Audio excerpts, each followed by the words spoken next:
Hello everyone, welcome to Apti Quest. मेरा नाम अंकित श्रीवास्तव है और मैं आप सभी का इस वीडियो में हार्दिक स्वागत करता हूं।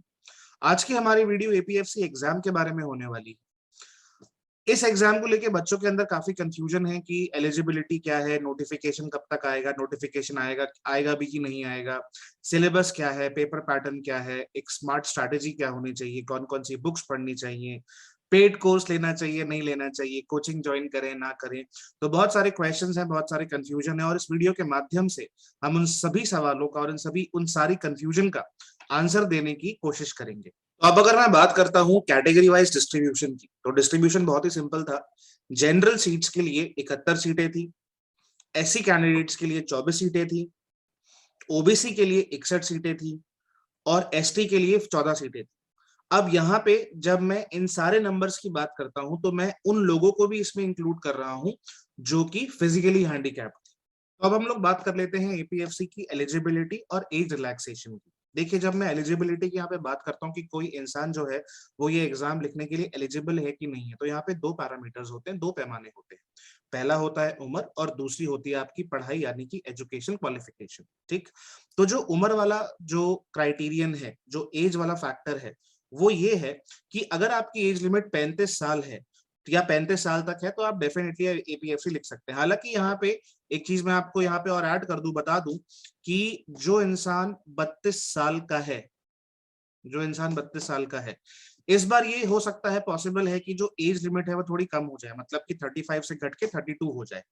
बहुत जगह ये बात चल रही है कि भाई 32 ईयर्स जो है इस बार की एलिजिबिलिटी होगी, बट अगेन क्योंकि कोई फॉर्मल ऑफिशियल नोटिफिकेशन नहीं आया है, कोई आधिकारिक तौर पे हमें कोई सूचना नहीं है, इसलिए हम इस चीज को पुख्ता तौर पे नहीं बोल सकते। दूसरी चीज जो है वो आती है आपकी क्वालिफिकेशन की, दूसरा पैरामीटर आता है आपका क्वालिफिकेशन का। तो ये पैरामीटर क्या है? ये पैरामीटर है कि आपके पास किसी रिकॉग्नाइज्ड यूनिवर्सिटी से डिग्री होनी चाहिए। ठीक, अब देखिए यहाँ पे जब मैं क्वालिफिकेशन की बात करता हूं तो दो तरह के क्वालिफिकेशन जो है वो यहाँ पे समझाने इंपॉर्टेंट हो जाते हैं। पहला होता है आपका इसेंशियल क्वालिफिकेशन। इसेंशियल क्वालिफिकेशन का मतलब कि अगर आपके पास ये नहीं है, अगर आपके पास डिग्री नहीं है किसी भी रिकॉग्नाइज्ड यूनिवर्सिटी से, तो आप अपने आप एपीएफसी के लिए डिस्क्वालीफाई हो जाओगे, आप ये एग्जाम नहीं लिख पाओगे। जो जो यहाँ पे तीसरा पॉइंट है एजुकेशन क्वालिफिकेशन में ही, वो है diploma in company law, labour law या पब्लिक एडमिनिस्ट्रेशन। अब ये जो है, अगर आपके पास कंपनी लॉ, लेबर लॉ या पब्लिक एडमिनिस्ट्रेशन में कोई डिप्लोमा है तो ये है आपकी डिजायर्ड क्वालिफिकेशन। अब इसका मतलब क्या हुआ? इसका मतलब ये हुआ कि अगर आपके पास इसके साथ, आपके पास डिग्री के साथ अगर ये चीज भी है, तो जो आपके चांसेस हैं एपीएफसी में वो थोड़े बढ़ जाते हैं फाइनल मेरिट में आने के, बशर्ते डेफिनेटली आप कट ऑफ वगैरह क्लियर करें। अगर आपके पास डिग्री नहीं है यूनिवर्सिटी की, लेकिन आपके पास सिर्फ और सिर्फ डिप्लोमा है, तो क्या आप एपीएफसी लिख पाएंगे? The answer is no.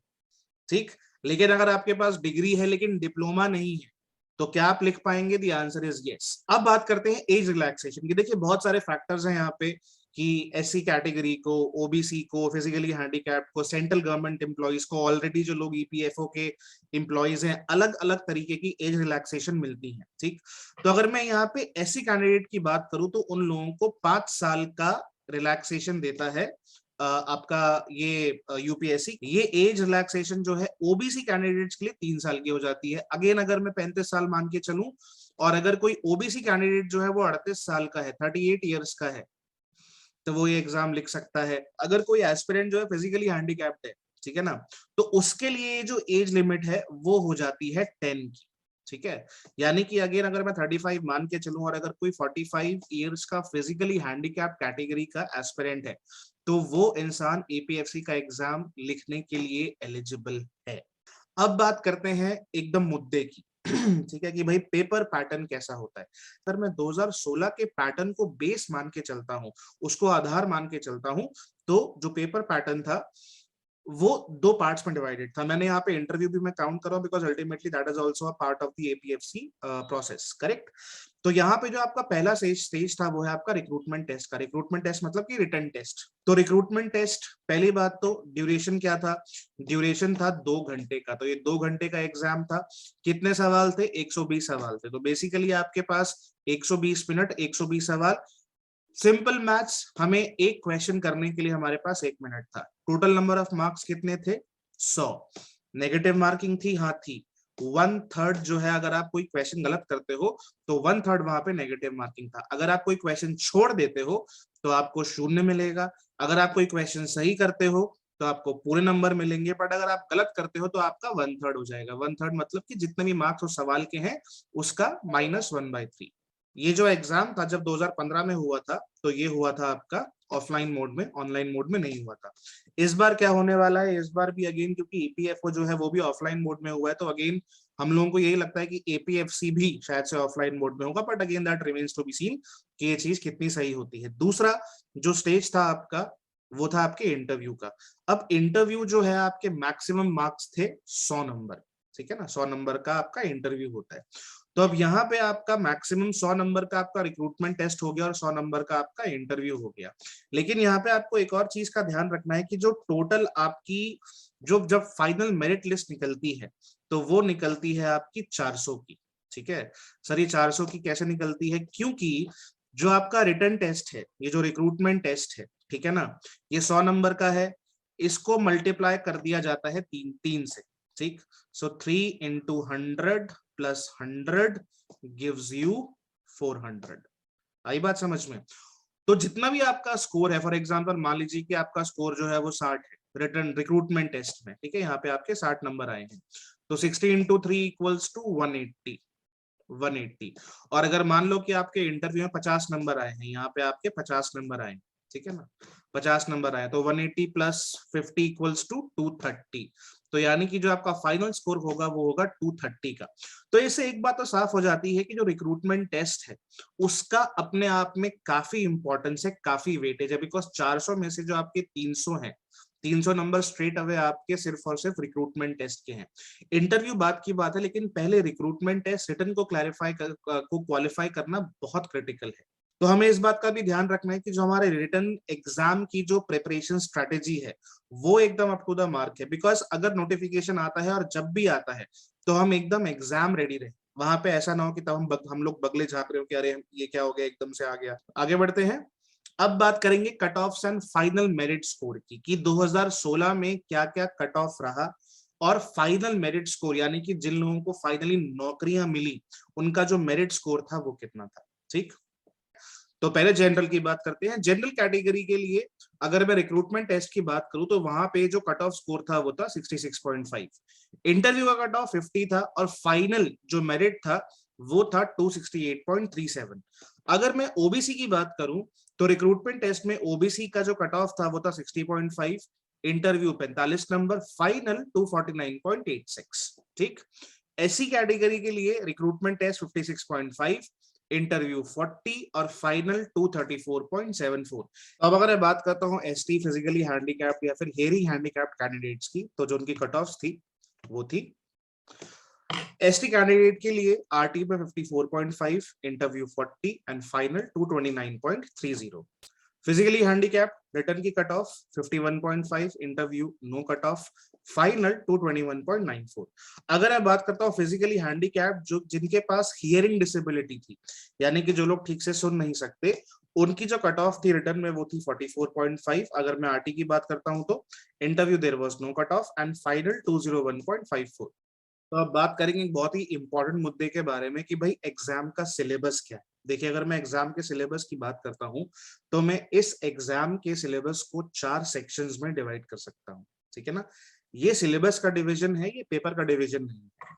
तो जो पहला पार्ट होगा सिलेबस का, उसमें आता है आपका general English, statistics, general science, elementary math, mental ability, computer application. ये हमारा हो गया पहला सेक्शन। दूसरा सेक्शन कौन सा होता है?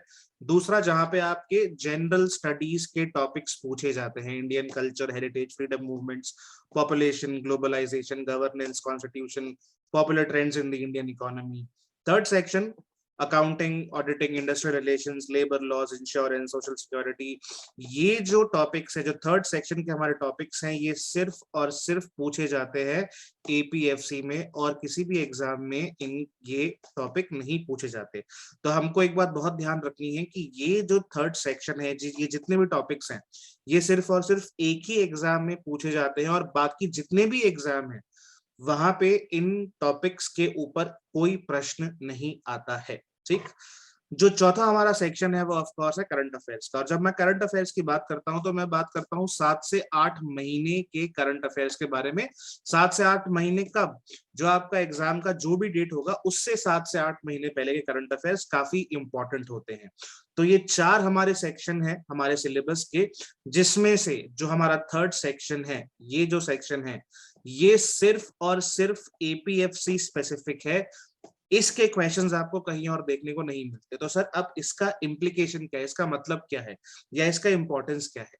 इसका इंपॉर्टेंस बहुत सिंपल सा है कि कोई भी ऐसा टॉपिक जो सिर्फ और सिर्फ एक एग्जाम में आ रहा है और किसी एग्जाम में नहीं आ रहा, उस टॉपिक के ऊपर बिना उस एग्जाम के नोटिफिकेशन को जाने उस पे तैयारी करना एक बहुत ही गुड या स्मार्ट डिसीजन नहीं होता।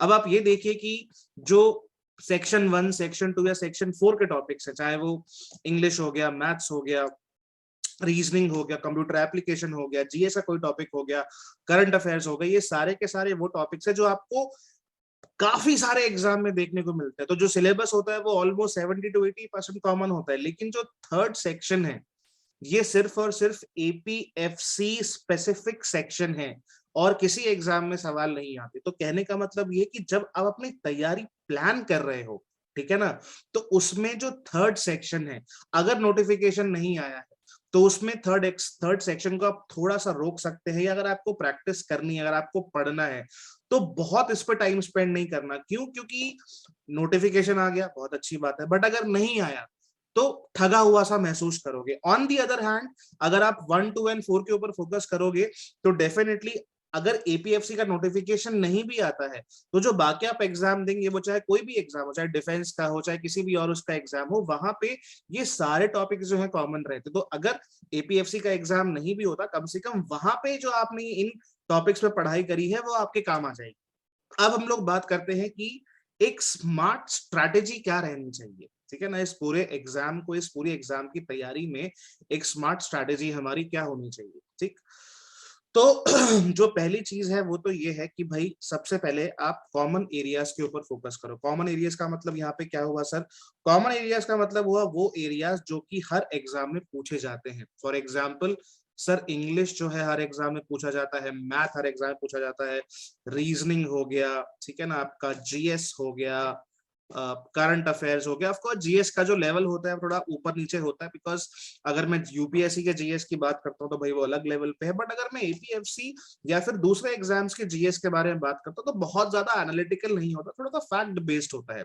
अगर मैं करंट अफेयर्स की बात करता हूँ अगेन, तो करंट अफेयर्स भी एक ऐसा टॉपिक है जिसमें बच्चों को बहुत दिक्कत आती है, क्योंकि उनको पता ही नहीं होता कि हमें कहाँ तक करंट अफेयर्स पढ़ने हैं और कहाँ से पढ़ने हैं। तो अल्टीमेटली इतना पाइल अप हो जाता है कि वो एकदम बौखला जाते हैं बच्चे, कह रहे हैं अब मैं क्या करूं, राइट? तो कहने का मतलब यहाँ पे क्या है? कहने का मतलब ये है कि भाई आप उन एरियाज पे ज्यादा फोकस करो जो एरियाज आपको बाकी एग्जाम में भी हेल्प करेंगे। अगर आप एपीएफसी स्पेसिफिक एरियाज में घुस जाओगे कि यार मेरा यहाँ पे कंफर्ट नहीं है, मेरे को तो आता ही नहीं, तो मैं बेसिक से समझने की कोशिश करता हूँ, अगर आप वहां पे टाइम स्पेंड करोगे, it is not going to be a smart strategy. क्यों? क्योंकि अगर उस एग्जाम की नोटिफिकेशन नहीं आती है तो वो टाइम तो आपका वेस्ट हो गया। ऑन दी अदर हैंड अगर आप इन एरियाज के ऊपर फोकस करोगे तो अगर नोटिफिकेशन नहीं भी आती है, जो भी आप बाकी एग्जाम में आगे अपीयर होने वाले हो, ये सारे टॉपिक्स आपको उस एग्जाम में हेल्प करेंगे। दूसरा, start APFC specific topics only after the notification is out. जो अभी हमने डिस्कस किया फर्स्ट पॉइंटर में कि भाई जो जो भी इंडस्ट्रियल रिलेशन है, लेबर लॉ है, जितने भी टॉपिक्स हैं उनको सिर्फ और सिर्फ आप तभी स्टार्ट करो जब नोटिफिकेशन आ जाए। बिकॉज नोटिफिकेशन आने के बाद भी आपको कम से कम 5 से 6 महीने का टाइम मिलेगा। तो 5 से 6 महीने का टाइम जो है सफिशिएंट है कम से कम उन टॉपिक्स को निपटाने के लिए, उन टॉपिक्स को कवर करने के लिए। ठीक, अगला pointer, daily practice and studies for 4 to 5 hours is a must. अब देखिए यहाँ पे बहुत सिंपल सी बात है कि भाई अगर मुझको इंग्लिश में वोकैब की बात करता हूँ, ग्रामेटिकल रूल्स की बात करता हूँ, मैं जीएस के फैक्ट्स की बात करता हूँ, करंट अफेयर्स की बात करता हूँ, रीजनिंग की बात करता हूँ, तो ये सारे टॉपिक्स ऐसे हैं जिनका अगर मैं डेली प्रैक्टिस या रिविजन नहीं करूंगा तो मेरा उद्धार नहीं होने वाला, मैं कट ऑफ नहीं क्लियर कर पाऊंगा अपने आरटी की, है ना। तो यहाँ पे 4 से 5 घंटे का जो एक डेली स्टडी टाइम है वो आप प्लीज निकाल के रखिए। और अगेन एज आई सेड कि इन 4 से 5 घंटे में क्या करना है, इन 4 से 5 घंटों में आपको उन एरियाज के ऊपर फोकस करना है जो कि हर एग्जाम में कॉमनली पूछे जाते हैं। Next point, keep your options open and prepare accordingly. Again same चीज कि भाई देखिए, ऐसा आप बिल्कुल मत कीजिएगा कि मैं सिर्फ और सिर्फ एपीएफसी के इंतजार में बैठा हूं एकदम ऐसे एकदम बाहें जोड़ के कि भाई कब एपीएफसी का नोटिफिकेशन आएगा और कब मैं वो एग्जाम लिखूंगा। आप ऑप्टिमिस्टिक रहिए, लेकिन साथ में अपने दूसरे ऑप्शंस भी ओपन रखिए। It is just like arrange marriage कि भाई ठीक है तुमको लेके ऑप्टिमिस्टिक है, लेकिन बाकी हमने जो दूसरे ऑप्शन है उनको भी ओपन रखा हुआ है, राइट। अगर नोटिफिकेशन आ गया वेल एंड गुड, बट अगर नहीं आया तो जो बाकी हमने एग्जाम्स के लिए तैयारी की है कम से कम वो हमारी काम आ जाएगी। और अब वो क्वेश्चन जो हर एस्पिरेंट के दिमाग में चल रहा होता है वो ये है कि सर इतना सारा सिलेबस है, इतना सारा कंटेंट है, कहां से पढ़ना है, कितना पढ़ना है। ठीक, तो पहले हम लोग बात करते हैं जीएस की। जीएस के लिए आप लोग पढ़ सकते हैं नितिन सिंघानिया को for Indian culture and heritage. ठीक, अगर मैं बात करता हूँ हिस्ट्री की, तो हिस्ट्री के लिए मॉडर्न इंडिया के लिए आप स्पेक्ट्रम रेफर कर सकते हैं, स्पेक्ट्रम फॉर मॉडर्न इंडिया। और ओल्ड एनसीईआरटी रेफर कर सकते हैं एंशिएंट एंड मिडिएवल हिस्ट्री के लिए। ठीक, यहाँ पे आपको एक बात ध्यान रखनी है कि जब मैं old NCERT for ancient and medieval history की बात करता हूँ तो यहाँ पे आपका काफी हद तक इंडियन कल्चर एंड हेरिटेज का पोर्शन भी कवर हो जाता है। और जो कवर नहीं होता उसके लिए डेफिनेटली आप रेफर कर सकते हैं नितिन सिंघानिया को। ठीक है, अगली बात करते हैं इंडियन कॉन्स्टिट्यूशन की। तो इंडियन कॉन्स्टिट्यूशन के लिए स्टैंडर्ड किताब है लक्ष्मीकांत, बहुत ही अच्छी किताब है, काफी अच्छे से एक एक चीज दी हुई है, आप उसको बिल्कुल पढ़ सकते हैं। अगर बात करता हूं गवर्नेंस की, तो गवर्नेंस की भी लक्ष्मीकांत की अलग से बुक आती है, लेकिन वो आपको परचेज करने की नीड नहीं है क्योंकि वहां पे बहुत डेप्थ में दिया हुआ है और इतना डेप्थ में एपीएफसी नहीं पूछता। ठीक, उसके अलावा अगर मैं स्पेसिफिकली गवर्नेंस की बात करता हूं तो गवर्नेंस के लिए हमारे चैनल पे एप्टी क्वेस्ट पे हम लोग रेगुलरली कंटेंट अपडेट करना स्टार्ट करेंगे, आप उसको भी रेफर कर सकते हैं। और ये आपको काफी हेल्पफुल भी रहेगा क्योंकि हम लोग बहुत ही शॉर्ट में, बहुत ही कंसाइज में आपको जितने भी एग्जाम स्पेसिफिक, एग्जाम रेलेवेंट चीजें हैं वो सब बताएंगे। ठीक, आगे बात करते हैं इंडियन इकोनॉमी की। इंडियन इकोनॉमी के लिए आप बेसिक्स के लिए आप डेफिनेटली एनसीईआरटी कवर कर सकते हैं। और साथ में अगर मैं बात करता हूं यहाँ पे मैक्रो इकोनॉमिक्स की, तो मैक्रो के लिए डेफिनेटली आपका एनसीईआरटी भी एक काफी अच्छा सोर्स है। उसके अलावा संजीव वर्मा, बहुत ही अच्छी किताब, या फिर श्री राम के आईएएस एकेडमी के notes, again very very good for Indian economy. Now if I talk about population development and globalization, तो इन टॉपिक्स के लिए एनसीईआरटी की ह्यूमन ज्योग्राफी और एनसीईआरटी की इंडियन सोसाइटी, ये दो बुक्स आप रेफर कर सकते हैं for population development and globalization. लेकिन आपको यहाँ पे एक बात का खास ध्यान रखना है कि जब कोई इंसान ह्यूमन ज्योग्राफी या इंडियन सोसाइटी पढ़ता है तो अपने आप में इतने डीप टॉपिक्स हैं कि रुकना कब है ये मालूम नहीं पड़ता, इंसान एकदम मगन होकर पढ़ता ही जाता है क्योंकि टॉपिक में डेप्थ बहुत है। अगेन हमको यहाँ पे ये बात मालूम होनी चाहिए कि हम लोगों को यहाँ पे सिलेक्टिव रीडिंग करनी है। सिलेक्टिव रीडिंग का मतलब कि जितनी चीज रेलेवेंट है हमें उतना ही पढ़ना है, उससे ज्यादा नहीं पढ़ना। आई बात समझ में? तो अगर हमको इतनी अंडरस्टैंडिंग है कि भाई सिलेक्टिव रीडिंग हमें कैसे करनी है, कितना पढ़ना है, क्या चीज नहीं पढ़नी, तो डेफिनेटली आप कर सकते हैं। बट अगर आपको ये अंडरस्टैंडिंग लेने में दिक्कत आती है कि यार मेरे को नहीं समझ में आता कि मैं क्या चीज पढूं क्या चीज नहीं पढूं, तो उसके लिए हम लोग एप्टी क्वेस्ट पे जल्दी ही वीडियोस एंड पीडीएफ के फॉर्म में कंटेंट डालने वाले हैं। तो वहां से भी आप पॉपुलेशन डेवलपमेंट, ग्लोबलाइजेशन, इन टॉपिक्स को जो कि आपके एग्जाम के लिए इंपॉर्टेंट है, एग्जाम पर्सपेक्टिव से इंपॉर्टेंट है, आप लोग वहां से कवर कर सकते हैं। तो हमारे एप्टी क्वेस्ट पे आने वाले वीडियोस और पीडीएफ बहुत रेलेवेंट होंगे, आप डेफिनेटली वहां से भी इसको रेफर कर सकते हैं। अब अगर मैं बात करता हूं एपीएफसी स्पेसिफिक टॉपिक्स की, ठीक है ना, जो मैंने पहले बताया था, accounting, auditing, industrial relation, labour law, insurance, social security in India, इसके लिए आप सिर्फ और सिर्फ हमारे एप्टी क्वेस्ट पे अपलोड हुए वीडियोस भी अगर देख जाएंगे तो आपके लिए मोर देन इनफ है। ये मैं बात कर रहा हूं दोनों ही कैटेगरी के बच्चों के लिए, चाहे वो कॉमर्स बैकग्राउंड के हैं, नॉन कॉमर्स बैकग्राउंड के हैं। क्योंकि अगर कॉमर्स बैकग्राउंड के हैं तो आपको ऑलरेडी कंफर्ट है इन टॉपिक्स में, है ना, तो आपके लिए सॉर्ट ऑफ रिवीजन होगा वो। उसके बाद अगर आपको कोई बुक रेफर करनी है तो आप कर सकते हैं। लेकिन अगर कोई स्टूडेंट नॉन कॉमर्स बैकग्राउंड का है, जिसका इन टॉपिक्स में उतना कंफर्ट नहीं है, तो वो सिर्फ और सिर्फ एप्टीक्वेस्ट पे अपलोड हुए वीडियोस को भी अगर देख लेगा तो उसका बेसिक्स एकदम क्लियर हो जाएगा, और जितने भी क्वेश्चंस आपके एग्जाम में आएंगे वो करने के लिए वो इंसान केपेबल हो जाएगा। अब बात करते हैं इंग्लिश की। तो अगर मैं इंग्लिश की बात करता हूं तो सबसे पहले आता है वोकैबुलरी। वोकैबुलरी कहां से करनी है? वोकैबुलरी आप कर सकते हैं वर्ड पावर मेड इजी से, नॉर्मन लुइस द्वारा लिखी बहुत ही अच्छी वोकैब की किताब है, आप इसको रेफर कर सकते हैं। थोड़ी मोटी किताब है, तो अगर आपको ये किताब पढ़ने में दिक्कत होती है टेंशन मत लीजिए। क्यों? क्योंकि हम लोग एप्टीक्वेस्ट पे बहुत ही जल्दी नॉर्मन लुइस की पूरी सीरीज जो है वो अपलोड करने वाले हैं, ठीक है। और उसके अलावा आप किसी भी डेली न्यूज़पेपर से, चाहे वो द हिंदू हो, इंडियन एक्सप्रेस हो, कोई भी अखबार जो आप डेली पढ़ते हैं, उससे कम से कम आप ये कोशिश करिए कि आप एक दिन में 10 वर्ड्स जो हैं वो नए सीख रहे हैं, ठीक है ना। अगर मैं बात करता हूं ग्रामर की, तो अगेन ग्रामर के लिए आप एसपी बख्शी रेफर कर सकते हैं, लेकिन अगेन प्रॉब्लम एसपी बख्शी की ये है कि काफी बल्कि बुक है, काफी मोटी किताब है, ठीक है ना, और काफी थियरी उसमें दी हुई है। तो हो सकता है कि आपको लगे कि यार इतनी थियरी कौन पढ़ेगा, तो उसके लिए भी आपको टेंशन लेने की कोई आवश्यकता नहीं है। क्यों?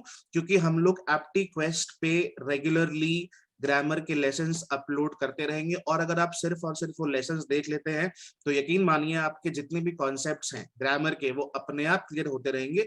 उसके बाद जो है आप कोई भी किताब रेफर कर सकते हैं क्वेश्चंस की प्रैक्टिस के लिए, ऑल्दो हम एमसीक्यू की सीरीज भी निकालेंगे। मिरर ऑफ कॉमन एरर्स मेरे हिसाब से एक अच्छी किताब है क्वेश्चंस की प्रैक्टिस करने के लिए, जो कि एग्जाम रेलेवेंट होते हैं, एग्जाम स्पेसिफिक होते हैं। एसपी बख्शी के जो क्वेश्चंस दिए हुए चैप्टर्स के पीछे आप सिर्फ वो कर सकते हैं ताकि आपकी जो ग्रामर की अंडरस्टैंडिंग है वो एकदम पक्की हो जाए, ठीक। तीसरा सेंटेंस रीअरेंजमेंट, ये अगेन क्योंकि हमारे पास 2016 का ही मेजर डेटा है, तो एक सवाल आया था सेंटेंस रीअरेंजमेंट में, लेकिन फिर भी हम इसको कवर करेंगे। सेंटेंस रीअरेंजमेंट के लिए आपको कोई भी और किताब पढ़ने की जरूरत नहीं है, एप्टीक्वेस्ट में हम लोग रेगुलरली सेंटेंस अरेंजमेंट के भी जो वीडियोस हैं उसको अपलोड करेंगे। अगली बात मैथ्स एंड रीजनिंग की, तो मैथ्स एंड रीजनिंग जो है एक किताब आती है सर्वेश वर्मा, ठीक, आप वो खरीद सकते हैं। लेकिन अगेन यहाँ पे एप्टीक्वेस्ट के जो वीडियोस होंगे वो आपके लिए मेरे हिसाब से मोर देन सफिशिएंट है।